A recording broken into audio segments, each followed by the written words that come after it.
USA Youth Debates, Inc. presents con-style debating format. This type of debating is designed for international programs, and we have used it in France and in Denmark, and will use it next March 2012 in Tunisia for the 2012 USA-Tunisia debates as part of a people-to-people project. The topic for today's debate: the countries of the Maghreb should create an economic union modeled after the European Union. The con-style debating format features 4 students on each side of the topic. One team is pro, favoring the topic, and the other side is con, opposing the topic. Students do not have prepared speeches for this event to retain a spontaneous and hopefully more enjoyable debate. After students are seated, a judge will ask one student from each team to come to the front of the room and ask one student to call a coin toss. One team will decide pro or con side. Students will then have 25 minutes to prepare on their side of the topic. Add to this. Good job. Thanks. So we'll be What side do you want to take? pro. You guys want pro? Con. Con? Do you want pro or con? Vic, come on. We'll go with pro. Pro. Pro. So this team on the pro side will be representing Tunis, and this side on the con will be Sousse. City codes. Go ahead, and you have 20 minutes now to prepare your arguments. Students must devise a strategy and, working together, plan their speaking organization with an introduction and key points on their interpretation of the topic. For example, what are the advantages of economic unity in the Maghreb? What are the disadvantages? What uniquely qualifies the European Union as a model? Are there better models negating the need to accept this topic?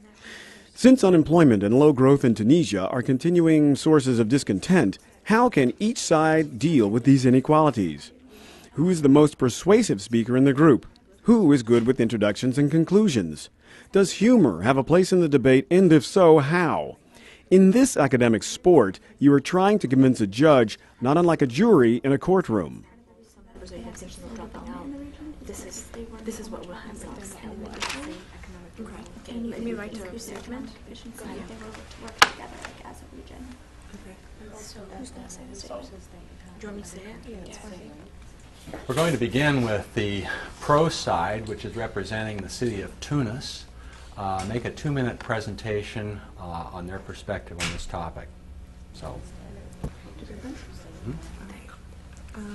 We are the pro side. We are here to advocate that the countries of the Maghreb, the Northern African region, should come together in an economic union that is based off of the model of the European Union. We are not here to say that the European Union has worked perfectly over time, but we are saying that over 50 years the European Union has proved itself to be overall successful. Because of that, we are advocating taking certain policies that have proved successful and adapting them for the Maghreb region, but then taking ones that have not worked as well and improving upon them in the Union of the Maghreb. So the reasons why we think that we should model after the European Union, first we start with this would improve economic efficiency of the Maghreb, because it would be advocating for a single monetary policy that would allow for improved efficiency of economic flows in the region. You need to listen from the team representing the city of Sousse, and they'll have 2 minutes. Thank you. As the con side, we think that the idea of basing the Maghreb Union on the EU model has serious repercussions that need to be taken into consideration. Just take a look at the state of the EU today, Greece being the case in point.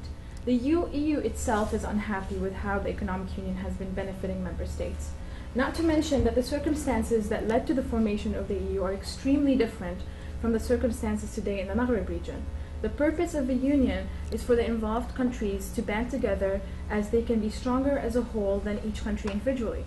However, in the Maghreb, this would be a union made of weak links that is doomed to fail. Furthermore, the Arab Spring has made the governments in countries like Tunisia and Libya extremely vulnerable. The prospect of unifying those countries with Mauritania, Morocco, and Algeria could potentially destabilize the whole region and further exacerbate the economic problems. Now we'll start the debate by having the team from Tunis ask a pertinent question of the other side. Thank you for your introduction. Our question will be that given the fact that all the elements of a union are already existent, we can look at the countries in the Maghreb and see that they have a common language, common culture, and common history. The only thing that we are missing is the economic union. Given the fact that increasing or making it easy for these countries to trade will better their economy, our question would be, why can't we model this union based on the EU union? Now, there is a 20-minute free exchange of arguments by both sides. While controlled interruptions are possible, they should be used sparingly, perhaps to control one student from dominating the debate.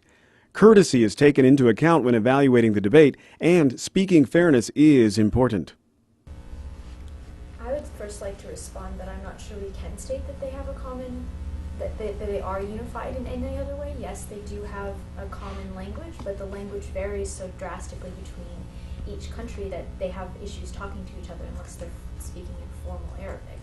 And each country has its own history that is so that is different because they were colonized by different European countries. They didn't all have the same background. So I'm not sure that we can say that there is a cultural or linguistic background that we can draw upon, which I think would also exacerbate if they came together in an economic union. This difference would make it more difficult for them to. There's something I appreciated in your thesis. Is like you didn't say that the Maghreb shouldn't go for the economic union, but you say they should take serious precautions, which is kind of the same thing that we said. We're not saying that we should go and copy the EU model. We're going to copy what works and remove what doesn't work and adapt the rest to the Maghreb. You mentioned among the precautions the case of Greece, which is kind of trailing economically, which we all know and we agree on that. And we're observing that Europe is showing a lot of commitment to help Greece catch up and take advantage of what positive things that Greece can bring to the Union and not just leave them trail behind. It seems to me that you're suggesting that Greece should be left behind. And then if a country is not as economically advanced as its peers in a region, it should not be allowed to participate in an integration, which I think it is a very flawed argument.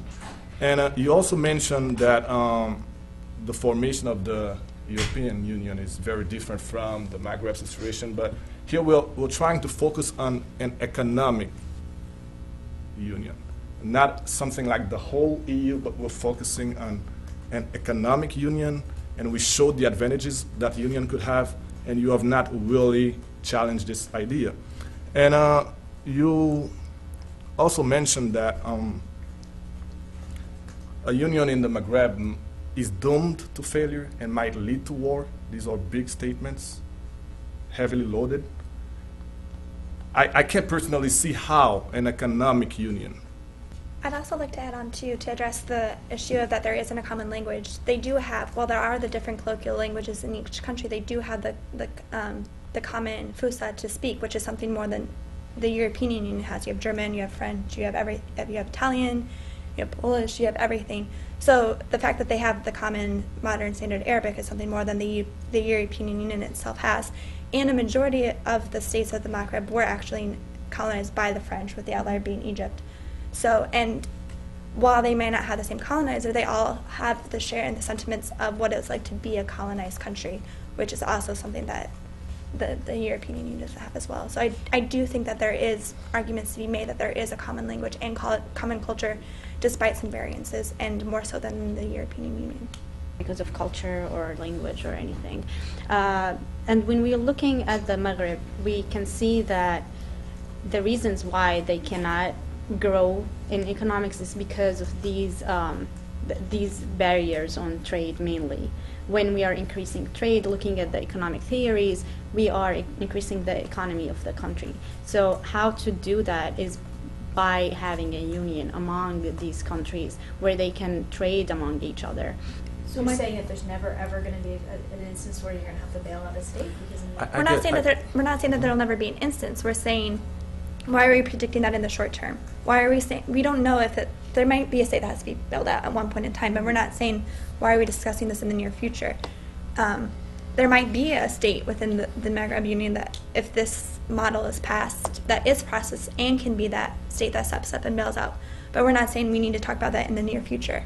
And also, she said Greece was a mistake. Greece, the steps to make Greece part of the Union, be part of, in line with the economic policies, was a mistake on the EU's part, and that's part of the mistakes that we want to learn from and take into account when we do this economic model in the Maghreb. I would argue, what mistake are you arguing that we could guard against? Because I would say that the argument would be that it's a weak state, and you can't have a union with an economic union with a country that isn't of itself economically weak. In which case, you have an entire region of economically weak countries, and so why wouldn't it just be an entire Greece situation? A bunch of Greece banded together with nobody to help each other out. I would argue that the reason that the EU began as the economic community, the reason it began is because they had these strong economies in these countries that needed to work together. Whereas here we're talking about we have weaker economies that are trying to work together to improve themselves. Should they not improve themselves before they come together? It's not, that wouldn't be following the EU. But part of the reason that they have, Yes, I think your point is that a group of economically weak countries shouldn't come together. But I think the real question should be, if they came together economically, wouldn't they be better off than they are now? I think this should be the question. And my answer to that question would be that they would be better off if they came together. Because when you unite different, like countries with different economic power, let's take the case of Greece, for example. Of course, bailing out Greece has disadvantages because those countries have to spend a lot of money, like Germany you mentioned. But you fail to look at the advantages. Because once you have an economic union, you have no barriers to trade. Automatically, the price of goods becomes smaller. Greece's goods become smaller to Germany. Germany's goods become smaller to Greece. And because of that, those countries have competitive advantage compared to the US or all other countries. The very basic logic of how the Maghreb countries would bail each other out is actually flawed, because the EU did not just voluntarily bail out Greece. They were forced to bail out Greece because of the treaty that binds them to each other. However, if they had the choice, they would have probably just not bailed out Greece. How do you expect countries that are already weak economically, like the Maghreb region, to actually bail each other out? How do you expect a weak state to bail out another weak state? What instead would happen actually is that they would all pull each other down and go further and further in economic problems. I also want to talk about a point that was brought up about the Arab Spring and how irrelevant political reasons are. The Arab Spring did not happen for economic reasons. The Arab Spring happened because we had very despotic political regimes that ran the region and were extremely oppressive to their people. You cannot forego the role that political reasons play in economics.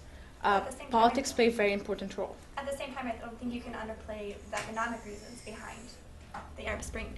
It has one of the largest youth bulges in the world. Right. It has some of the largest economic inequalities in terms of economic growth. You have one of the largest amounts of educated people going unemployed.